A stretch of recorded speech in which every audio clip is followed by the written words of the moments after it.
دووەم ڕۆژ و کۆتا ڕۆژی لوتکەی جیبیست لە ئیندۆنیزیا لە دوورگەی بالی بەڕێوە چوو دیارە سەرکردەی وڵاتانی ئەندام لە لوتکەی جیبیست تاویان لە لوتکەکەدا ئامادەبوون جگە لە ڤلادیمیر پوتین کە دەجێ خۆی کەسێکی دیکەی ناردەبوو بۆ لوتکەکە دیارترین تەورەکانیشان باسی شەڕی نێوان ئۆکراین و ڕووسیا بوو گۆڕانکاریەکانی کێشاو بوو کۆمەڵێک بابەتی دیکەش دیارە ڤلادیمیر پوتین لە کۆتا ڕۆژی لوتکەکە کە ئەمڕۆ بوو و تارێکیدا لەسەر ئەم بابەتە پاشکەمێکی دیکە گفتوگوی زیاتر لەگەڵ میوانەکەماکەم.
یەکێکە لە لوتکە گرنگەکانی جیهان و بەتایبەت بۆ وڵاتانەی کە بەشدارن لە لوتکەی جی20 دیارە ئەم جارە لوتکەکە لە دورگەی بالێ لە ئیندۆنیزیا ئەنجامدرا تێدا وڵاتانی ئەندام سەرکردەی وڵاتانی ئەندام لە لوتکەکەدا بەشدار بوون ئەمڕۆ دووەم ڕۆژ و کۆتاڕۆژی لوتکەکە بوو جگە لە ڤلادیمیر پوتین هەموو وڵاتانی ئەندام سەرکردەکانیان لە لوتکەکەیا بوون کە ئەو لە جێگەی خۆی هاوتە کەسێکی دیکەی ناردبوو بۆ نێو لوتکەکە لەسەرم بابەتە گرنگی لوتکەی جی20 و دیارترین ئەو تەورانەی کە باس کرا بۆ گرنگیەکەی چییە بۆ جیهان و دەیانەوێت لە ڕێگەی بەستنی لوتکەیەکی لەم جۆرە چی پەیامێک بگەێنن بیریشمان نەچێت بەر لە بەستنی لوتکەکە شی جینپینگ و هەروەها جۆ بایدن سەرۆکی هەریەک لە وڵاتانی ئەمریکا و چین کە دوو وڵاتی ڕکابەری جیهانن بەر لە لوتکەکە چاویان بێکەوت و دیدارێکی کورتیان ئەنجامدا بوو لەسەرم بابەتە لەگەڵ بەڕێز دکتۆر سەرور محەممەد کە بەڕێزیان مامۆستای کون ڕاستەخۆ لێرە لە ستۆدیۆ میوانی ئێمە گفتوگوی زیاتری لەگەڵا دەکەین دکتۆر زۆر سپاس بۆ ئامادەبوونێت گرنگی لوتکەی جی20 چییە هەم بۆ وڵاتانی ئەندام هەم بۆ جیهان کە ئەنجام بدرێت بڵێ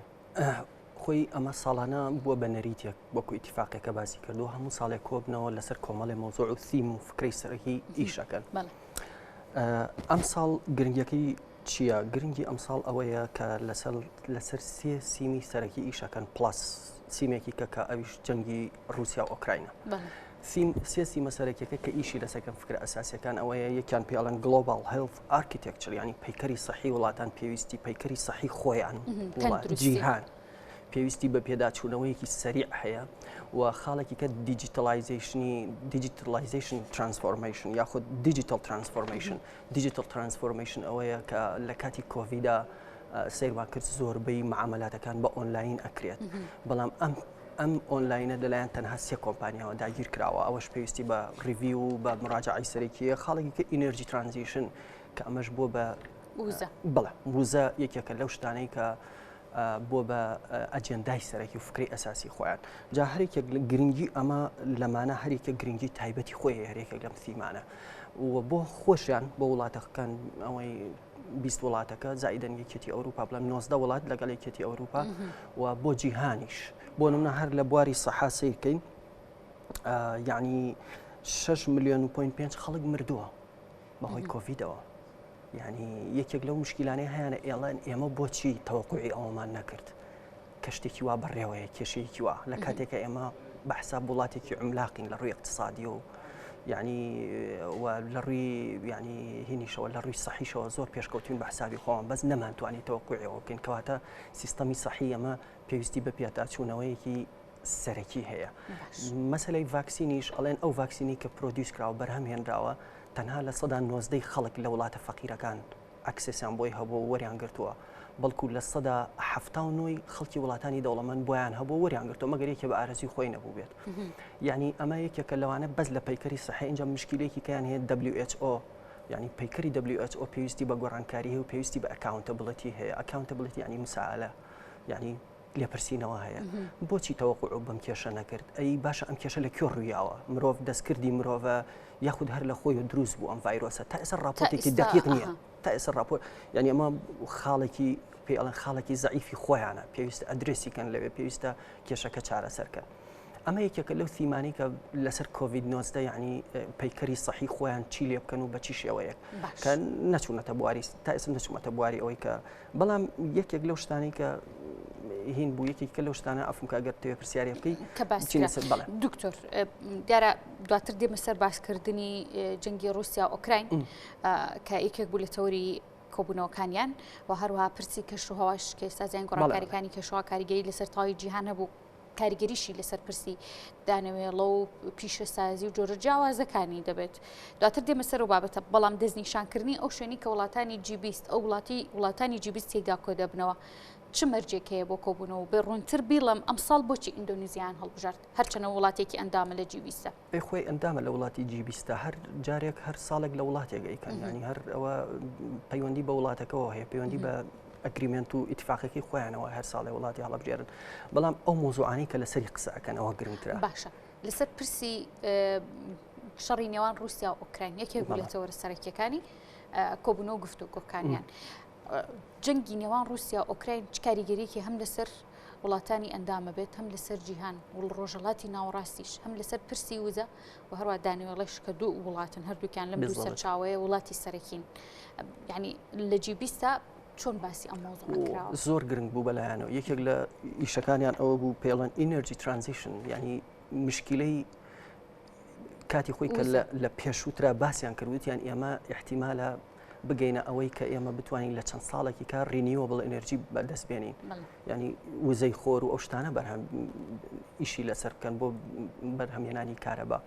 بەڵام ئەوەی کە زیاتر ئێستا مشکلیان هەیە ئەوەیە کە نەیانتوانی ئەوەش بکەن و لەگەڵەوە ئینەرژی سکیوریتی خۆیان ینی ئەمنی وزەی خۆیان کەوتۆتە خەتەرەوە بەتایبەتی وڵاتی ئەڵمانیا یەکێتی زۆربەی یەکێتی وڵاتانی یەکێتی ئەوروپا ئێستا ئەمنی وزەیان کەوتۆتە خەتەرەوە و گەڕانەوە بۆ زۆپای دار بەڕاستی یەکێکە لەو شتانەی کە لە ئەڵمانیا وڵاتانی ئەسکەندەنافیا قسەی لەسەرەکە یا گەڕانەوە بۆ خەڵوزی بەردین لە ئۆکرانیاش ئەمە جێبەجێ بینیمان لە ئۆکرانیاش بەڵێ یەکێک لەو مشکلانەی کە حربی ینی یەکێک لەو لە خاڵەکانی بەیاننامەکە دەریان کرد بە توندی ئیدانی حربی ئۆکرانیان کرد بە توندی ئیدانەی حربی وەکوڵی داگیرکردنی رووسیا بەشێکی ئۆکرانیا داگیر کردو ئێستا حالیان حربە لە ئەوێ یەکێک لەو مشکلانەی کە ئەوەیە مشکلێکی کە ئەوەیە وڵاتان بۆ ئەوەی رووسیا تەسیری حەسارەکەی نەکەوێتە سەر ئەو ئینێرجی و ئەو گازە سوشتی کە ئەیفرۆشی ئەبێ بە ڕۆبڵ پارەکەی بن یەکێ لە مشکلی وڵاتانی ئەوروپایە ناتوان بۆ وڵاتێکی و فنلەندا تا ئێستا ناتوانێت پارەکە با لە مانگی پێشوو نەیتوانی بیا یعنی کێشەی زۆریان هەیە لە مەجای وزا و هەروەها یەکێکی کە لەو مشکلانی کە هەیە لە مەجای وزا مشکلەی ئەوەی ڕینیوەبڵ یعنی کاتێکە لە یابان لە ساڵی 2011 و بەهۆی لافاوەکەەوە ئەوە بوو کە هینەکەیان تەقیوە زۆربەی ئەو نیوکلێ پاوەکە ئەوەی کە موزە بەرهەمەهێنێ بۆیە زۆربەی وڵاتان ڕویان کردو ڕینیوەبڵ ئینەرژی ئەلەن ڕینیوەبڵ ئینەرژی شتێکی واقعی نییە ئێستا لە مەرحەلەی ئێمە ناتوانین دەستی بخەین ئیلا ئەبێ مفاوەزات لەگەڵ رووسیا دەستخرێت ڕینیوەبڵ ئینەرژی ینی ئەو وزەی کە خۆی نیوەکاتەوە وزەی خۆرە وزەی هەوایە ئاوە ئەو شتانەیە بەڵام ئەڵێن ناتوانین کاتێکی زۆری ئەوێ ئەمانە و یەکێکی تر لەو مشکلانەی کە ڕوبەڕوویان بووەتەوە لێرە چۆن بەدیلێکی کە بدۆزنەوە بۆ ئینەرژی بۆ دەستکەوتنی وزە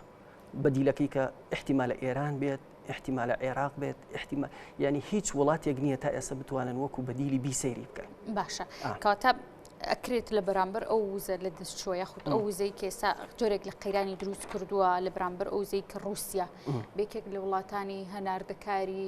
جیهان و ڕۆژاوەدا دەنرا بۆ ناردنی وزە بە وڵاتانی ڕۆژئاوە بەدیلی ئەمان لە نێو جیبیستا باس کراوە کە یەکێک لە وڵاتانی ڕۆژهەڵاتی ناوەڕاست بێ وڵاتانی کەندا و بنمونە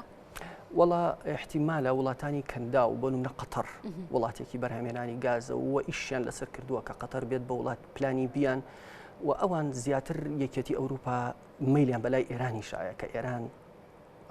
چونکە ئەوان بەلای نەوت بەلایەنەوە گرنگ نیە ئێستا لە مەرحەلا بەس گازی سروشتی بەلایەنەوە گرنگە و لە بیرمان نەچێ ئێران یەکێکە لە بەرهەمێنەرانی گازی سروشتی گەورە یەکێک لەو مشکلانەی هەیە ئێران پەیوەندیێکی بەقوەتی لەگەڵ رووسیا هەیە چۆن قەنەعەت بە ئێران پەیوەندیێکی خراپیشی لەگەڵ ئەمریکا هەیە پەیوەندیێکی خراپی لەگەڵ ئەمریکا هەیە بەڵام بە دەرچوونی دیموکراتەکانی ئێستا ئێران خەریکە بۆچوونی ئەگۆڕێت ئەڵێ من داوای زمانەکە ئەوەیە ئەم ئیتیفاقی کە بکەم ئەبێ کۆنگرێس موافقەی لەسەر بکات کە کۆنگرێس موافقەی لەسەر کە ڕئیسێکی کە بێتە سەر حکوم ناتوانێت ئیتیفاقی بە ئاسانی بگۆڕێ ئەڵێ من نامانێ معاملە لەگەڵ ڕئیسا بکەین ئەمانەیە معاملە لەگەڵ مؤسساتە بکەین یعنی ئیتیفاقیەکەمان مؤسسەیەک تەصدیقیکە ئەویش کۆنگرێسی ئەمریکای و ئەنجومەنی پیرانی ئەمریکایە کە تەصدیقی کردتر بە ئاسانی ناگۆڕێت هەر سەرۆکێ بێ بیگۆڕێ ئێستا لە بیرمان نەچێت لە سەردەمی ئۆباما ئیتیفاقەکە ئیمزا کرا بەڵام کە باراک ئۆباما هات ئیلغای کرد بڵێم عفو باراک ئۆباما ئیمزای کرد و ڕێکەوت لەگەڵ ئێرانەوە لەگەڵ جەواد زەریفە وەزیری پێشووتری خارجی ئێران و دەنگدانەوەی هەبوو لە میدیانی و دەوڵەتیەکانە بەڵام کە دۆناڵد ترامپ ڕەتی کردەوە ئەمە بۆ ئێران زۆر ناخۆش بوو یعنی ئێستا ئێران ئەڵێ من داوای زەمانەکەم ئەگەر بێت و یەکێتی ئەوروپا ئەو شتم بۆ بکە ئێستا حالیان لە ئەمریکا جۆ بۆ ئیدارەی بایدن میلێکی هەیە بەلای ئەوەیە کە ئیتیفاق بکات لەگەڵ ئێرانە سەر لە نوێ ئێران بگەڕێنێتە ناو جیهانی وزە و یەکێتی ئەوروپا بەشێکی وزەی خۆیان لە ئێرانەوە پڕکەنەوە یعنی ئەوەنەی ئەتیماد نەکەنە سەر رووسیا ئەوە لە بیریشمان نەچێت ڕۆناڵ ڕێگن لە ساڵی هەفتەکانە باسی کردووە و توێتی بەدیلێکی کە بدۆزنەوە بە وزە بە یەکێتی ئەوروپای وتووە و توێتی ئەتیماد مەکەنە سەر ئەو بۆرەی لە ئۆکراینایەت و چەت وەرە و ئەڵمانیا وڵاتانی ئەوروپا و یەکێتی ئەوروپا هەمووی نا وا مەکەن وتی با مۆڵتیپڵتان هەبێ ینی چۆن ئەڵەی کۆمەڵی ئۆپشنتان هەبێت A و B و Cتان هەبێت. دکتۆر دیارە هەر لە نێو لوتکەکەیە جۆرێک لە باسکردن هەبوو بۆ بەکارهێنانی چەکی کیمیایی و ئۆتۆمۆ لەلایەن رووسیاوە کە ئەوان بە هیچ جۆرێک ڕێگە نادەن بە بەکارهێنانی چەکی ئەتۆم لەلایەن رووسیاوە. ینی ئەمە پێشبینی کراوە کە لە داهاتوودا پێشبینی کرا و هەیە بەڵام رووسیا دائیمەن وەکو ڕەدع سەیرەکە ڕەدع ینی ئەوەیە لە ڕووی نەفسیوە من ئامادەمەوە بەکاربێنم ئەگەر ئەوە ئاوا بکەن یعنی مەسەلەن تەسەور ناکەم وەکو کارتێکی فشار بەکاری وەکو کارتێکی فشار ئێمە لە بیرمان نەچێت کاتی خۆی ئەزمەی سەواریخی کوبی ڕوویا لە ساڵی 62 ینی بە حەقێکیش بین بە رووسیا ئەمریکا ماوەی 72 ساعتی دانا کە لە ساڵی 62 ئەبێت لە کوبا بە زووترین کات ساڕوخەکان بکشێنێتەوە. یعنی ئێستا کە ئەم شەڕەش ڕوویە بۆ نمونە میرشایمەر کە هینێکە باحسێکی ئەمریکیە لە بواری علاقاتی دەولیە ئەڵێ ئێمە ئەگەر ئۆکراینە غەڵەتە بێنینە ناو پەیمانی ناتۆ چونکە ئەو کاتە رووسیا ئەمنیەتی مهدە دەبێت و رووسیاش بە دوای ئەمنی خۆیان ئەگەڕێت. ئەڵێ حەق بن لە رووسیاوە کە ئەم شەڕە ئەم لە 2015 تەوەقوعی کردو کە ئەم شەڕە ڕووبات چونکە خەتەرترین شت ئەوەیە کە تۆ لە حدودی وڵاتێکی عوزمە وڵاتێکی سۆپەر پاوەرە بیت وڵاتێکی بچوک بێنی بیکە بە ئەندامی پەیمانی ناتۆ کە ئەمە ئەمنی مهدە دەکات و رووسیا هەمیشە ئەو شتانەی خۆی کە بەکاری ئێنێت بەکاری ناهێنێت بەس ئەڵێ ئەگەر تۆ خطوەیەک بکەیت منیش بەکاری هێنم و بینیمان لە جەنگی ساردا بەکار نەهێنرا ینی لە دوای حربی عالمی دووەمەوە هیچ کەسێک بەکاری نەهێناوە بەڵام وەکو ئەڵێ التهدید باستعمال القوة يعني دائما هەڕەشەکە ئەڵێ ئەوە بەکارە هێنم یعنی شتەکە نفسیە زیاتر تەسەوور ناکەم پراکتیکەڵی رووسیا بەکاری ئامادەنبوونی ڤلادیمیر پوتین لەم لوتکە هیچ لێدانەوەیەکی هەبوو یعنی هۆکاری گرنگی چی بوو پێشبینی کرد بۆی ئەم ناکۆکی کە لەگەڵ رووسیا هەیبێت جۆرێک لە مؤامرێکی نێودوڵەتی لێ بکرێ ئامادەنبوونی بۆ چی گەڕایەوە دیاری کرێت خۆی ڤلادیمیر پوتین زۆر جار ناچێت بۆ کۆبوونەوەانە یعنی دائیمەن سێرگی لاڤرۆڤ ئەوە چەند ساڵە هەر وەزیری خارجی رووسیا ئەینێر اینجا ڤلادیمیر پوتین بۆیە ناچێت زۆر جار حەز ناکە ئەو وڵاتانە ببینێ مفاوەزات لەسەر ئەو شتێک خۆی بکە کە مەسەلەن حربی ئۆکراینە و ئەمانە یعنی حەق بە قەراری خۆی حەق لای خۆیەتی ئیتر پێویست ناکە قابل للمناقەشە نییە بە هیچ شێوەیەک بەڵام ئەوەی کە تێبینی ئەکرا لە کۆبوونەوەکە سین زۆربەی وڵاتان ئامادەبوون لەگەڵ سینا گفتوگۆ بکەن کە قەناعەت بە سین بکەن بۆ ئەوەی بە بێمەرج حتى لە بەیاننامەکەیش بە بێمەرج قەناعەت بە ڤلادیمیر پوتین بکە کە بکشێتەوە سوپاکەی بکشێنێتەوە لە رووسیا بۆیە چین لەبەرەوەی چین وەکو هاوپەیمانێک و پشتیوانێکی رووسیا بالضبط چین تا ئێستا بێلایەنە لەو حربا یعنی یەک لێدوانی ناوە ئیدانەی بکە یا شتێکی بکە بۆ یعنی علاقەتێکی بەقوەتی هەیە و تیجارەتی سین و رووسیا لە بیرمان نەچێ يعني زۆر زیاتر بووە لەو جاران يعني مثلا رووسیا زیاتر پێداویستەکانی خۆی لە سین پڕکاتەوە ئێستا تاوەکو لە یەکێتی ئەوروپا لە سەرەتای جەنگی لەگەڵ ئۆکرانیا ئێستا بەدیلی دۆزیوێتەوە کە ئەویش چینە دکتۆر ئەوەی یەکێکی دیکە لە تەورەکانی کە لە لوتکەکە باسی لێوە کرا پرسی گۆڕانکاریەکانی کەش و هەوا بوو کە کاریگەری هەیە لەسەر جیهان و تایبەتی ئەو ناوچانەی کە بەستەڵەکەکانی لێە ئەگەری توانەوەی بەستەڵەکەەکانی هەیە جۆرێک لە گۆڕانکاری دووبار لەو ناوچانە وڵاتانی دیکەی ڕۆژەڵاتی ناوەڕاست و وڵاتە گەرمەکانیش بەرزبوونی پلەکانی گەرمە کاریگەری لەسەر کشتتوکاڵیانەکە لەسەر کەمبوونەوەی ئاوەکە ینی چۆن لەم لوتکای هەڵسەنگاندن بۆ ڕۆژی جیهان کراوە لەگەڵ گۆڕانکاریەکانی کەش و هەوایە ئەوەی تێبینی ئەکرێت ینی لێرە لە زۆرێک لە کۆبوونەوەکانی G20 و G7 باسی ئەو مشکلی ئاوهەوا و گەرمبوونی گۆی زەویەکەن یەکێک لەو مشکلانە ئەوەیە کە ئەو وڵاتانی لە کەناری ئاون احتیمالی غەرقبوونیان هەیە بۆ منەوە وڵاتێکی وەکو هۆڵندا کە زەوێ نزمەکانی پێڵن نێدەلاند کۆمەڵی وڵاتی کەشمان هەیە ئەمە زیرۆنێت کاربۆنی هینی پێڵێن یعنی مەسەلەن ئەوەنەی احتیماد نەکەینە سەر بواری پیشەسازی و گەرمکردنی گۆی زەوی و بەرهەمێنانی غاز و بەرهەمێنانی نەوت و ئەو شتانە تەسیب کاتە سەربان بۆ نمونە یەکێک لەو شتانەی هەیە ئێستا لە وڵاتانی ئەوروپا کێشەی ئەوەش نییە کە ئاو زۆر بۆ کێشەی کەمبوونەوەی ئاویشیان هەیە زانی ینی یەکێک لەو ڕووبارانە 500 ساڵ لەمەوە پێش بەو حاڵەتە تێپەڕیوە لە ئەڵمانیا ینی دیراسە هەیە کە 500 ساڵ لەمەوە پێش ئەو ڕووبارە بۆ شێوە کەمی کردووە کە ئێستا کەمی کردووە ینی ئاو کەم بۆتەوە یەکێک لە کێشەکانی ئەویان ئاو کەم بۆتەوە بەڵام گۆڕانی کەش و هەوا یەکێکە لە خەتەریاتەکانی ئەوەی کە خۆیان بەدەستی خۆمان دروستمان کردووە و پێویستە چارەسەریکەین و مەسئولیاتەکەی زۆربەی ئەکەوێتە سەر G20 ینی ئەو وڵاتانی کە وڵاتی عیملاقن لە ڕووی پیشەسازیەوە کاریگەریان لەسەر پیسبوونی کەشوهاوا هەیە پیسبوونی کەشوهاوا و توانەوەی بەستەڵەکەکان وەک خۆت باسو کرد دکتۆرە ماکەمە دوا پرسیار کاتێکی کەمم لە بەردەستا ماوە ئەویش لەم ڕۆیە کە کۆتۆرە ڕۆژ و دوم ڕۆژی لوتکەکە بوو ئەردۆغان باسی لەوە کرد هەڕەشەی ئۆپەراسیۆنی کرد لە ڕۆژاوای کوردستان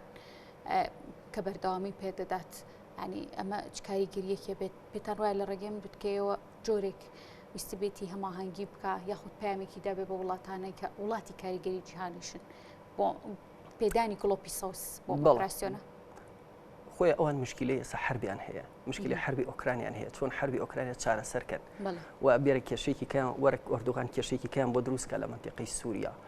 بەڵام ئەمەی کە ئۆردوگان باسی ئەکات تەسەور ناکەم ئەمریکا ڕێگە باجارێکی کرد بەو شێوە ئینڤیشنی ینی مەسەلەن غەزوی منتیقەی کوردستانی سووریا و ئەمانە بکات لەم ئیدارەی بایدن تەسەور ناکەم ڕێگە بات ئەوە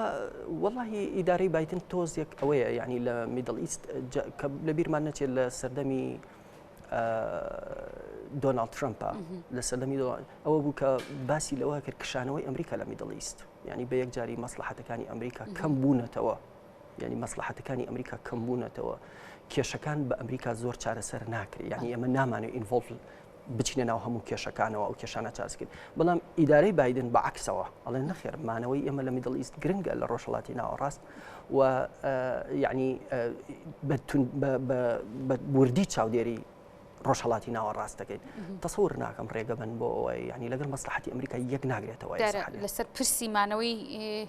ئەمریکا لە ڕۆژهەڵاتی ناوەڕاست هەر لە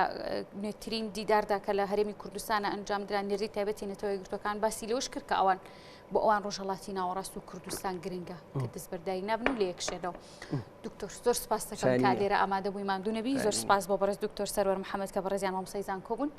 ڕاستەخۆ لێرە لە ستۆدیۆ میوانی ئێمە بوون